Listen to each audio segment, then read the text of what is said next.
हाँ बच्चों, good morning, नमस्ते। आज है 19/6/2025। मैं आपको बताने जा रहा हूँ अक्षीय स्थिति में वैद्युत क्षेत्र की तीव्रता। इसके लिए आपको ये चित्र बना लेना है। ये आपका जो है वैद्युत ध्रुव है, ठीक है, -Q + Q,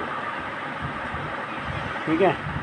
और इस पर जो है वैद्युत क्षेत्र की तीव्रता आपको बिंदु P पर निकालनी। परिणामी E1 + E2 के बराबर हो जाएगा, क्योंकि दोनों विपरीत दिशाओं में है। मध्य बिंदु से आपकी दूरी हो गई r - l और r + l। ये यहाँ तक लेंगे आप, इसको पूरा होगा ये r + l। ये थोड़ा गलत बना है फिगर, तो ये r + l हो गया। तो इसमें जो है वैद्युत क्षेत्र की तीव्रता निकालने के लिए F = 1/4πε0 Q/r + l का स्क्वायर, ठीक है, r + l का स्क्वायर। इसी तरह से दूसरे के लिए क्या हो जाएगा आपका, इसके कारण ये हो जाएगा आपका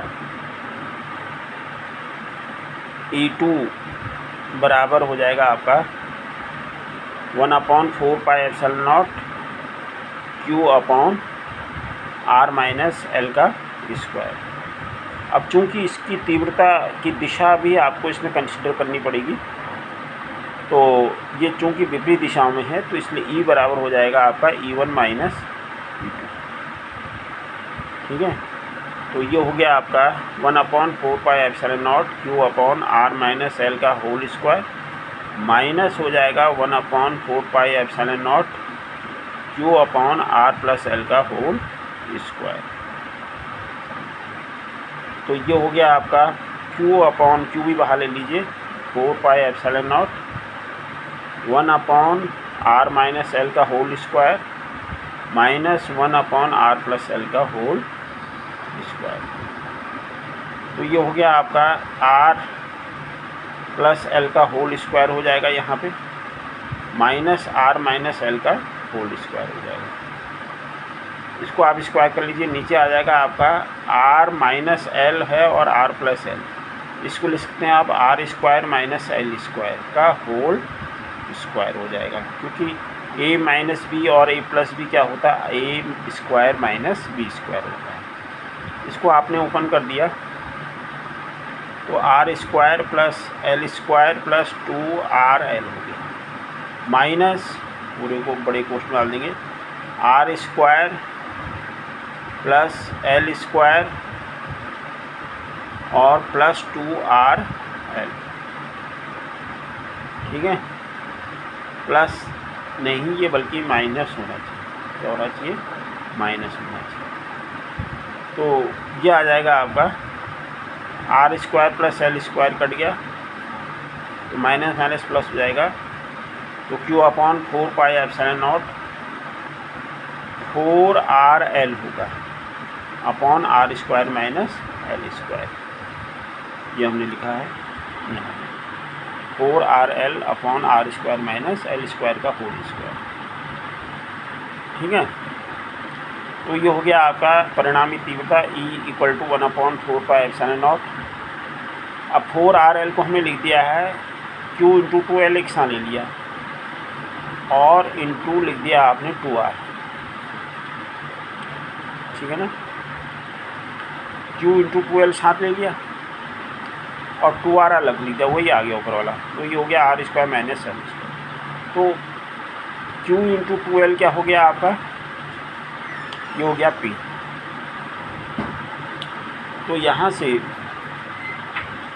P बराबर हो गया Q × 2l रख दिया आपने, तो E बराबर हो गया 1/4πε0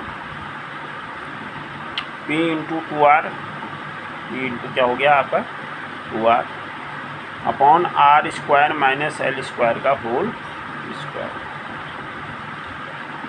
अब देखिए यहाँ पर आप क्या करते हैं, ये मानते हैं कि r जो है की तुलना में l बहुत छोटा है, तो इसलिए हम क्या करेंगे, इसको जो है क्या कर लेते हैं, नेगलेक्ट कर लेते हैं, इसको छोड़ देते हैं, ठीक है। तो छोड़ने पर ये क्या हो जाएगा, सही मायने अगर आप देखिए तो ई बराबर हो गया आपका सीधे सीधे, ई बराबर हो गया आपका 1/4 पाई एप्सिलॉन नॉट,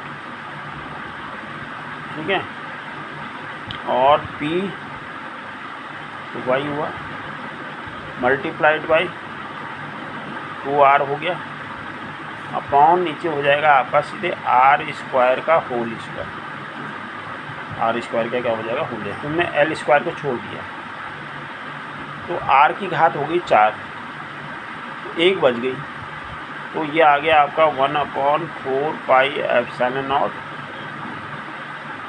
और ये हो गया आपका p इंटू, बल्कि 2 यहाँ लिख दो, 2p इंटू हो जाएगा आपका r की पावर 3, r की पावर क्या हो जाएगी 3, यही जो है हमने यहाँ पर लिखा भी है ये, ठीक है।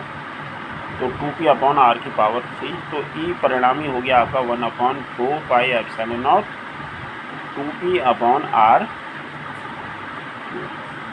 और 1/4 पाई एप्सिलॉन नॉट का मान होता है 9 इंटू 10⁹9, कितना होता है 9 इंटू 10⁹9, याद रखना होगा, ठीक है ना। तो ये हो गया अक्षीय स्थिति में, निरक्षीय स्थिति में आपको फिर बताऊँगा।